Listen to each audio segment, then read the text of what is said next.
Welcome back. And this is chapter 7.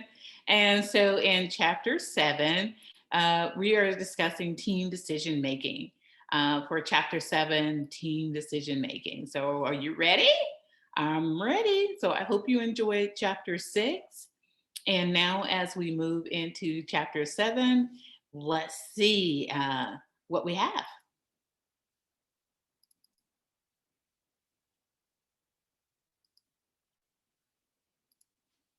All right. Chapter 7, Team Decision Making. And again, this is from the text by Leah Thompson. Thank you, Leah, for the wonderful work you did in putting together this book on making the team a guide for managers. I think she did an excellent job of putting the text together and bringing all the information into one. She covered a lot of content, really about management as well as other areas of leadership. So, team performance. Team decision making is an integrated sequence of activities that includes the following steps. One, gathering, interpreting, and exchanging information. Two, creating and identifying alternative courses of action. Three, choosing among alternatives. And four, implementing a choice and monitoring its consequences.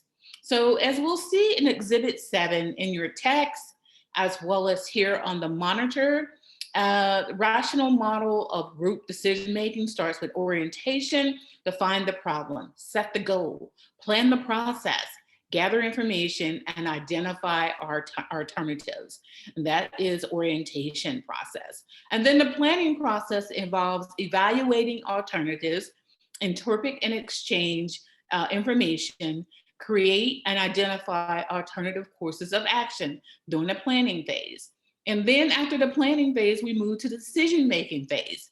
And in the decision-making phase, we choose among alternatives by integrating different perspectives and opinions of the team members. And from that, we must come to a solution, and then we would choose that solution. And so implementation is the next step. We adhere to the solution. We implement everything that we decided from orientation, planning, and decision making. And then comes our evaluation phase after the process has been in place. So we evaluate our decision, we monitor consequences, and then we seek feedback from how did our whole process go from the team and everything we were able to accomplish, what the solution we resolved, how is it working in the environment. A variety of decision-making biases plague individual decision-making. We have framing biases. We come into the situation with our own ideas already about how something is going to be. Overconfidence bias. We all know, we're all knowing, we know, oh, I got this, I got this. I know how it's going to work. I got how it's going to work. And we just have biases. We overconfidence about how things are going to work instead of listening to the facts. And then we have confirmation biases. We confirm things once things are confirmed, we're like, no, that's not really the opinion I had. I want to change that. And I saw this when I did my dissertation, and I thought the results was going to come out one way because I was overconfident in it. And I just said, you know what? Let me try this over again. I tested my data over again. I even had somebody come in behind me and say, test this to make sure it's right. Coming behind me, I need to know that I'm right, that the analysis, the quantitative analysis is correct, and that this is what it's really saying it is from the ratios. And so I needed that. I had a confirmation bias. And then you have decision-making fatigue that can set in. So overconfidence judgment is some questions there on Exhibit 7.2 in your chapter. And on Exhibit 7.3, it gives us a card test. And that it starts with imagining that the following 4 cards are placed in front of you. And you are printed with the following symbols on one side. Now imagine you are told that a letter appears on one side of each card and the number on the other side. This is a great game you can play. And your task is really to judge the validity of the following rule, which refers only to these four cards. If a card has a vowel on it on one side, then it has an even number on the other side, so on and so forth. So if you did this, what would you get? How would you think about this?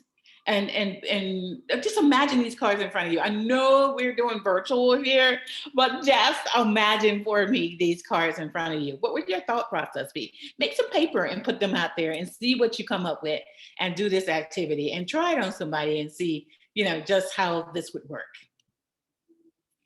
So, averaging over a large number of investigations, we found that 89% of people selected E, which is logically correct choice because of an odd number on the other side being the rule, and it was a vowel on the other side. So, as you read through this, you'll see that there are biases that we constantly have. Again, where did this come from? A psychological review, and here's the reference to it. And if you want to read more about it, please go to that one. Even though it's back in the day, I think some things still gives us some credibility to today and what we're looking at. So now let's look at individual versus group decision making. There's a demonstrable task, and we define as a task that has an obvious correct answer.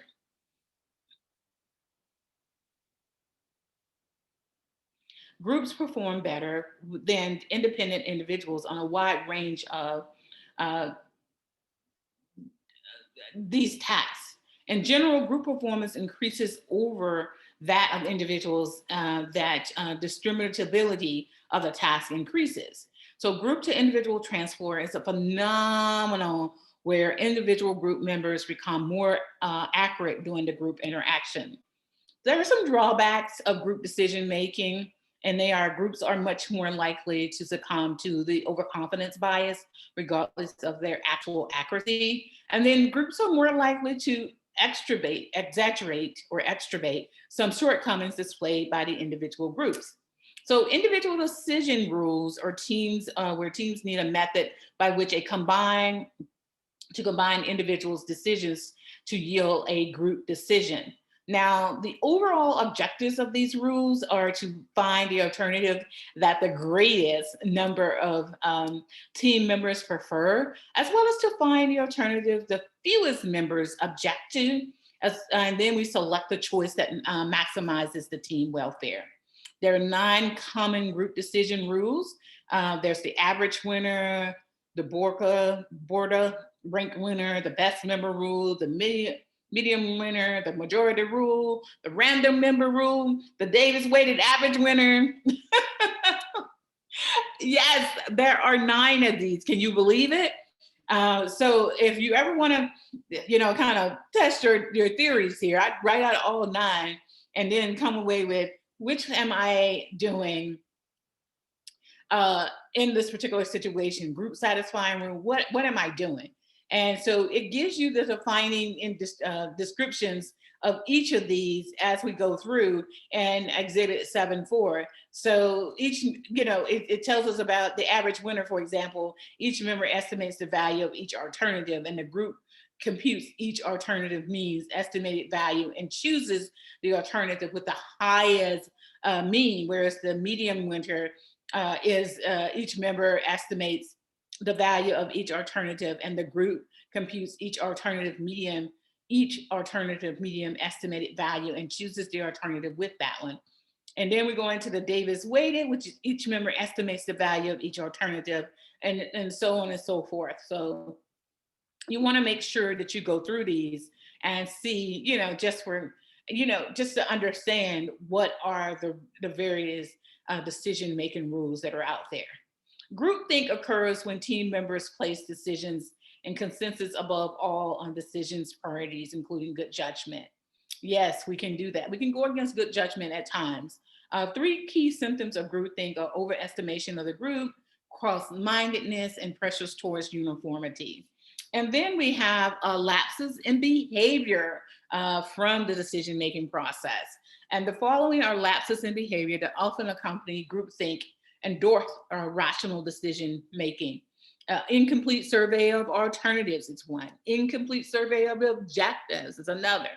failure to re-examine alternatives, failure to examine preferred choices, selection biases, poor information search, failure to create contingency plans.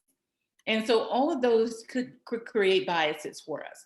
Now, there are some historic examples of learning from history. We see examples of Bay of Pigs and the Cuban Missile Crisis. Remember these group decision conditions that can predict or prevent the risk of groupthink. We've had that, the decision of groupthink when we had the riots at the Capitol. There is, we don't have that down in the written yet, and it wasn't at this time because this happened, this text was written earlier, but we can see incidents of things that are occurring right now. We'll probably hear something about how the decisions were made about mask, no mask, the period that we're in now, the decision to open business, close business, decision to give, what groupthink process was around that. So we'll come away with a lot of biases. And as we talk about it, I want to talk about this on our coffee and conversations, that some of the things that are going on in our world today and how we groupthink may have put that at bay, or even social thinking by the social networks providing information.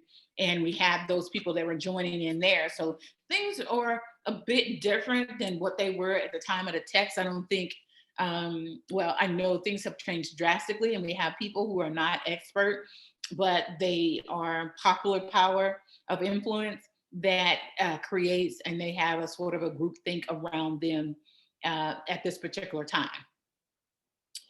So precipitating and preventive conditions for the development of groupthink. There are various conditions here, and there's a lot of exhibits in this chapter, guys. And I would let's make sure that we're going over all of these, the exhibits, and reading this chapter very carefully when you're reading the chapter, so that you understand a lot of the things that's going on here. All right. And so again, I want you to understand, and this whole exhibit 7.6 is from the Journal of Personality and Social Psychology. Again, psychology. And if you're, again, I cannot keep stressing this. I can't stress it enough, rather. A lot of things that we do from a business perspective and management perspective involves psychology. So reducing groupthink, and there are techniques to reduce and avoid groupthink. And this I want to spend a little time on. Monitor team size, even this social media thinking that we're jumping on that bandwagon.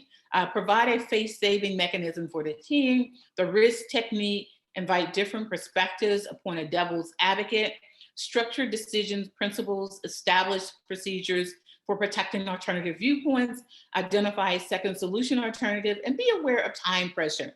Now, it's hard to play devil's advocate when we're on our mobile device in the middle of the night, or some crazy time of day, and we're trying to play devil's advocate with some of the things that we're talking about, when we're sitting there and we're looking at various variables, and it's just at the spur of the moment. We don't have time to think, and there is not a lot of evidence for us in order for us to make the decisions that we're trying to make over the internet at that particular time, over social settings, and with people we're not aware of. We haven't had time to have conversations with them about what's happening and what's their experience level with this, and so on and so forth. So some conditions, teams will persist with losing course of action, even in the face of clear evidence of contrary. And unlike this, like has been the case lately over the last couple of years. This phenomenon is called escalation of commitment. And we can see more of an illustration of assessment, escalation of commitment process in Exhibit 7.7.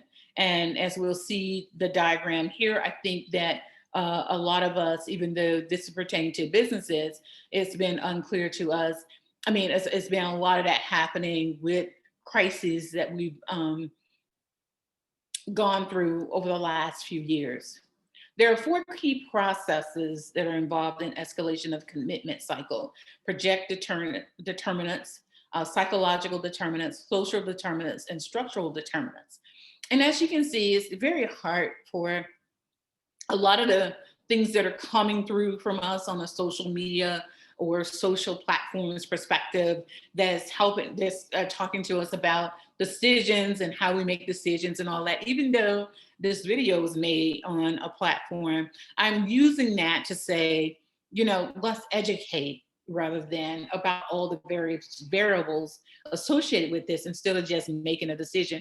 I really want people to know, and in particular my students, I want them to see things from that perspective and to be engaged in society in a way that allows them to engage with a thought process and knowledge process that helps them to make the decisions that they need to make, informed decisions, basically. So escalation of commitment continuing, minimizing the effect. In order to minimize the escalation of commitment to a losing course of action, the best suggestions include set limits, guys, as to what you're reading, seeing, and taking into your system. Avoid the bystander effect. Avoid tunnel vision, because we have a lot of tunnel vision lately.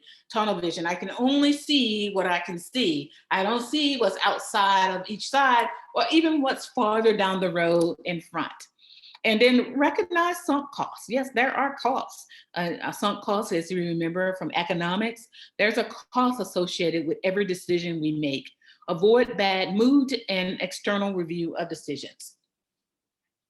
The Abilene paradox is a form of pluralistic ignorance in which group members adopt a position because they feel other members desire it. Team members don't challenge one another because they want to avoid conflict or achieve consensus. Again, social media, going with the popular stance, going with the popular person who may or may not know just all of the information that's needed to make that decision. Factors such as self-limiting behavior or a person's reluctance to air or defend their viewpoints can lead to problems like the Abilene paradox. Key causes of self-limiting behavior in teams include, there are 6 causes, and they're the presence of an expert, the presentation of compelling argument, lack of confidence in one's ability to contribute, group sees decision as an important or meaningless task, pressure from others to conform to team's decision, and a dysfunctional decision-making climate. We can avoid this, the Abilene paradox, by using some of the strategies here, like converting the issue in a team setting, conduct a private vote, minimizing status differences, utilizing Pacific method, or scientific method. I'm sorry, I said Pacific, I meant scientific, providing a more formal form of controversial views and taking responsibility for any failures we have. So polarization. Group polarization is the tendency for the group discussion to intensify group opinions, thus producing more extreme judgments than might be obtained by polling individual views together. Risky shift versus cautious shift. And so here's an example with Exhibit 7.8 of group polarization. And so this is based on group dynamics and the Journal of Consumer Research. And a lot of things that we do now has a lot of consumer benefits besides it. I mean, even some of the movements we've seen over the period of time when we were going through into the coronavirus or COVID-19 virus and Delta variants and other incidents or tornado victims and things like that. A lot of that, the group dynamics and can be found in how people are going to react. The news media determines probably a lot of things based on how consumers look at things and what kind of effect we want from it. And sometimes it involves marketing and advertising around these particular areas. Back to the psychology of things. Psychological explanations for group polarization include the need to be right, information dependence, informational influence are some of those. The need to be liked, normative influence. I want to be liked, so I'm going to jump into this bandwagon. I like because they like, because he likes, because she likes, and I want to be liked.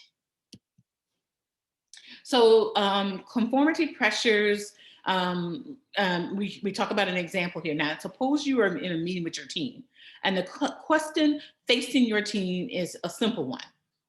And then you have to decide, the team leader seeks a group consensus, and she begins to ask the colleague sitting to her left for his opinion. Then, to your shock, your colleague chooses one. Then each of the other four members selects line one, even though line two is clearly correct. This is group polarization, conformity. So you want to be careful buying into something just because somebody else is like and everybody else conforming to those methods. Now, there's unethical decision making, as we know, and it happens all the time. And there are situational triggers that surround that. Certain conditions may act as enabling conditions for unethical behavior. Rational expectations model, for example, is when people's own motivations are to maximize one's own utility and self-interest. Now, we know about this, especially in politics. False consensus is a tendency for people to believe that others share their own views when in fact they do not. That's believing that people will come along and say, yeah, I agree with you, girl. And, oh, yeah, that's right. When 9 times out of 10, they don't. And people don't know how to sometimes speak up for themselves. Vicarious licensing.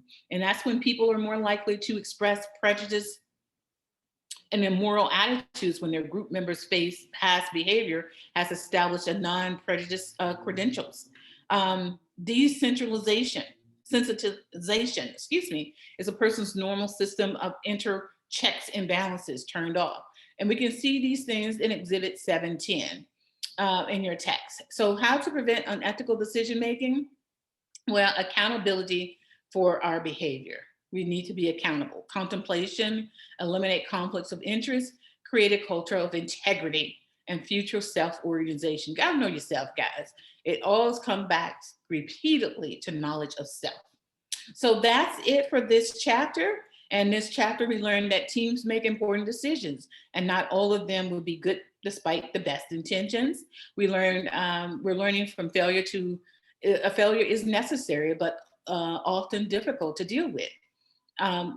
We learned that the key for decision-making teams is to develop and use decision-making procedures. We also learned that all decisions involve a certain level of risk, but risk can be minimized. And finally, we learned that there's a difference between principled and unethical risk-taking. And so that is it for chapter 7 today. And it was a lot there. Please, please, please go back in your text, read your text, look at the exhibits again, and kind of comb through that. And I'd love to know your opinion, as usual. This has been Dr. Carroll, and I so greatly appreciate your taking the time to listening to me go through these. And I really, really do hope that you're gaining a lot from managing project teams.